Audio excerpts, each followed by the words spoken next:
नमस्कार दोस्तों, मेरा नाम है आशुतोष और आप देख रहे हैं डायनामिक इम्पल्शन। आज के इस वीडियो में हम बात करेंगे 24 और 25 अप्रैल 2022 के करंट अफेयर्स की। और ज्ञान को कभी भी छोड़ना नहीं चाहिए, इसलिए वीडियो को अंत तक अवश्य देखिएगा। और यदि आप सोच रहे हैं कि 24 और 25 यानी संडे और मंडे दोनों के ही करंट अफेयर एक में मर्ज क्यों हैं, तो यदि आप चैनल खोल के देखेंगे तो आपको एक Sunday special weekly the Hindu का एनालिसिस मिलेगा, उससे आप समझ गए होंगे। क्योंकि देखिए, संडे को अब हम पूरे वीक का एनालिसिस डालते हैं द हिंदू का, वो भी इम्पॉर्टेंट है क्योंकि द हिंदू एक बहुत ही प्रेस्टिजियस न्यूज़पेपर है, बहुत ही महत्वपूर्ण है हर एग्ज़ाम के लिए। इसलिए मैं यही सजेस्ट करूँगा कि आप डेली देखें ना देखें, आपको वीकली तो देखना ही है क्योंकि में इंपॉर्टेंट है। आप डेली देखें चाहे आप वीकली देखें, दोनों सेम तो नहीं रहेंगे। डेली वालों को हाँ थोड़ा ज़्यादा प्रॉफिट रहेगा, लेकिन टाइम नहीं है तो आप वीकली तो देखें ही देखें। चलिए सबसे पहले प्रश्न को देख लेते हैं। हाल ही में सुमन बेरी निम्न में से किसके उपाध्यक्ष नियुक्त हुए? Recently Suman Berry was appointed as the vice chairman of which of the following?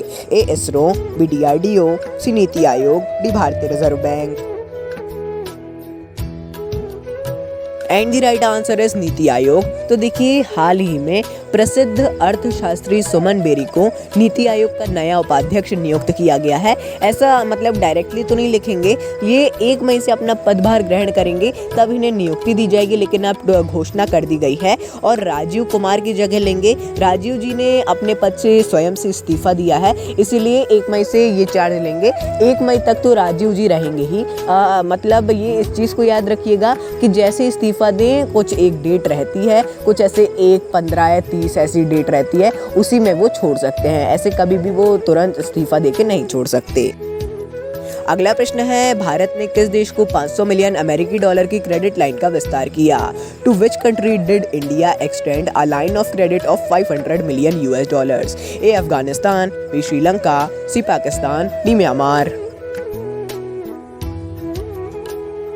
And the right answer है श्रीलंका। तो हाल ही में भारत ने श्रीलंका की क्रेडिट लाइन को 500 मिलियन US यानी अमेरिकी डॉलर से अतिरिक्त विस्तार किया है। अब देखिए, ये क्या है लाइन ऑफ क्रेडिट या क्रेडिट लाइन? ये होता है सिंपल भाषा में ऋण यानी कि लोन। इतना लोन दिया है, पहले से एक समझौता टाइप का होता है ये कि इतना लोन हम आपको देंगे, और उसके बाद एक और उसको विस्तार किया। 18 मार्च को न्यूज़ आई थी कि श्रीलंका के लिए भारत ने और विस्तार किया है $1 बिलियन का, और अब यहाँ पर $500 मिलियन का फिर से कर दिया है। ऐसे मतलब कि एक पड़ोसी होने के एक नाते से भारत बहुत मदद कर रहा है श्रीलंका की। आगे देखते हैं और कैसे होते हैं संबंध। मेरी शुभकामनाएं यही रहेंगी, मेरी क्या पूरे भारत की यही शायद शुभकामनाएं रहेंगी कि हमारे संबंध और भी ज़्यादा अच्छे घनिष्ठ होते जाएं। अगला प्रश्न है, हाल ही में दुनिया के सबसे बड़े साइबर अभ्यास की मेजबानी किसके द्वारा की गई? Who recently hosted the world largest cyber exercise? A Sweden, B Moldova, C Lithuania, D Estonia. And the right answer is Estonia. तो हाल ही में एस्टोनिया जो देश है यूरोप का, इसके द्वारा विश्व के सबसे बड़े साइबर अभ्यास की मेज़बानी की गई है। देखिए, बहुत ही बड़ी बात होती है ये। साइबर सिक्योरिटी बहुत ही बड़ा मुद्दा है। यदि आप 2023 की तैयारी कर रहे हैं, UPSC CSC की मैं बात कर रहा हूँ, तो देखिए प्रीलिम्स और मेंस दोनों में ही ये आ सकता है, इसलिए इसको तो आप तैयार रखिएगा। ये विश्व के सबसे बड़े और ये एक बहुत जटिल टाइप का एक्सरसाइज थी। ये जटिल इसलिए कह रहा हूँ क्योंकि इसमें बहुत टाइप से साइबर सिक्योरिटीज़ की मुद्दों की बात की गई है और हैक करने की वगैरह की भी कोशिश की गई है। यानी कि एक्सरसाइज है, जैसे मिलिट्री एक्सरसाइज होती है तो उसमें 2 देश लड़ाई करते हैं, आपस में ऐसे अभ्यास करते हैं, उसी प्रकार का ये भी था। इसको गलत मत समझिएगा, कई लोग इसको भी गलत समझ लेते हैं, मैंने देखा है कई लोगों को। अगला प्रश्न है, तिमाही औद्योगिक परिदृश्य सर्वेक्षण को किसने आयोजित किया? Who conducted the quarterly industrial outlook survey? A भारतीय रिजर्व बैंक, बी वित्त मंत्रालय, सी वाणिज्य एवं उद्योग मंत्रालय, डी उपरोक्त कोई नहीं। And the right answer is भारतीय रिजर्व बैंक। तो देखिए, इसके बारे में समझिएगा। हाल ही में भारतीय रिजर्व बैंक ने तिमाही औद्योगिक परिदृश्य सर्वेक्षण 2022 को आयोजित किया है। ये इसका 98वां मतलब ये पूरा सर्वेक्षण था, संस्करण था। देखिए, ये इम्पोर्टेंट नहीं है करंट अफेयर में, लेकिन ये आ सकता है कि इसको कौन आयोजित करता है जनरल नॉलेज के उससे, तो इसलिए हमने इस प्रश्न को लिया है। बाकी आप देख लीजिए कब से शुरू हुआ है, इस बार किसने लॉन्च किया है, वो करंट अफेयर में बाकी ठीक रहेगा। बाकी हमने जितनी जानकारी दी है वो मेरे ख्याल से ठीक रहेगी, जीके में और भी ज़्यादा बढ़ सकता है। अगला प्रश्न है, हाल ही में किसके द्वारा खेलो इंडिया यूनिवर्सिटी गेम्स का उद्घाटन किया गया? Who recently inaugurated the Khelo India university games? A Nitish Pramanik, B Anurag Singh Thakur, C Narendra Modi, D Kiren Rijiju.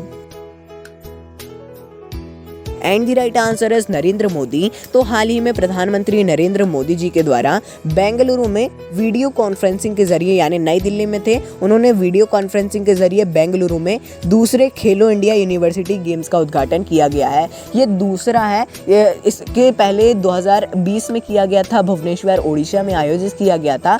और खेलो इंडिया भी एक बहुत अच्छी बात है, बहुत ही मतलब स्पोर्ट्स की तरफ ध्यान दिया जा रहा है, तो ये भी एक इम्पॉर्टेंट बन सकता है इसमें क्वेश्चन देखा जाए तो। अगला प्रश्न है, हाल ही में नरेश कुमार को कहाँ का मुख्य सचिव नियुक्त किया गया? Recently Naresh Kumar was appointed as the chief secretary of which state? A New Delhi, B Jammu और Kashmir, C Punjab, D Rajasthan. And the right answer is New Delhi. तो हाल ही में नरेश कुमार जी को नई दिल्ली का मुख्य सचिव नियुक्त किया गया है। ऐसे जो मुख्य सचिव वगैरह रहते हैं, इनके नाम याद रखिएगा, ये भी आईएएस या फिर सिविल सर्वेंट्स ही रहते हैं, बड़े अधिकारी रहते हैं। ये पहले अरुणाचल प्रदेश के मुख्य सचिव थे, अब इनका तबादला नई दिल्ली के लिए कर दिया गया है।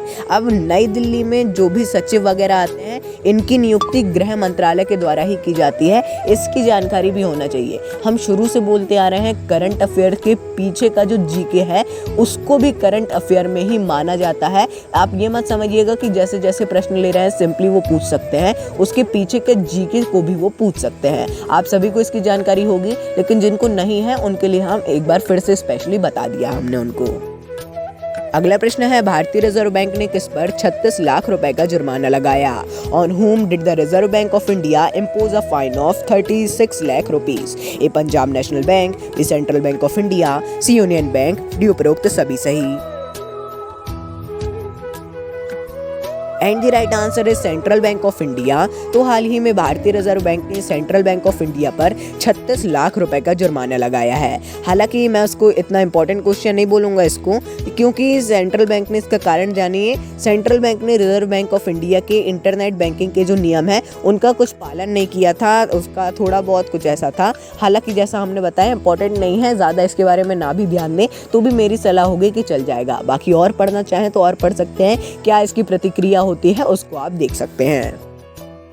अगला प्रश्न है, 25 अप्रैल को कौन सा दिवस मनाया जाता है? Which day is celebrated on 25 April? A malaria दिवस, बी क्षय रोग दिवस, सी डेंगू जागरूकता दिवस, डी टाइफाइड जागरूकता दिवस। And the right answer is malaria दिवस। तो प्रतिवर्ष 25 अप्रैल को विश्व मलेरिया दिवस मनाया जाता है। इसे मलेरिया के प्रति लोगों की जागरूकता को बढ़ाने के लिए मनाया जाता है। लोग मलेरिया को बहुत आम बीमारी समझने लग गए हैं। जैसे कुछ समय पहले कोविड, अब ये मलेरिया भी उसी टाइप का था जैसे अभी कोविड चल रहा है कुछ समय पहले। इसकी शुरुआत की गई थी 25 अप्रैल 2008 को। अंतिम प्रश्न है, हाल ही में कहां पर अमृत सरोवर पहल की शुरुआत की गई? Where was Amrit Sarovar initiative recently launched? A Jammu और Kashmir, B New Delhi, C Uttar Pradesh, D Punjab. And the right answer है जम्मू और कश्मीर। तो प्रधानमंत्री नरेंद्र मोदी जी के द्वारा जम्मू और कश्मीर के दौरे के दौरान वहां पर उन्होंने अमृत सरोवर पहल की शुरुआत की है। इसी के दौरान वहां पर पंचायती राज दिवस का कार्यक्रम भी आयोजित किया गया था, उसमें भी वो शामिल हुए। जम्मू कश्मीर को ही चुना गया था, याद रखिएगा, इस कार्यक्रम के लिए। वहां पर ही मुख्य कार्यक्रम हुआ है पूरे भारत का, और वहां पर उन्होंने कुछ और परियोजनाओं, विकास परियोजनाओं का भी उद्घाटन किया है, आधारशिला वगैरह शायद रखी है। तो दोस्तों ये था अंतिम प्रश्न। मिलते हैं अगले वीडियो में। नमस्कार। Dynamic impulsion.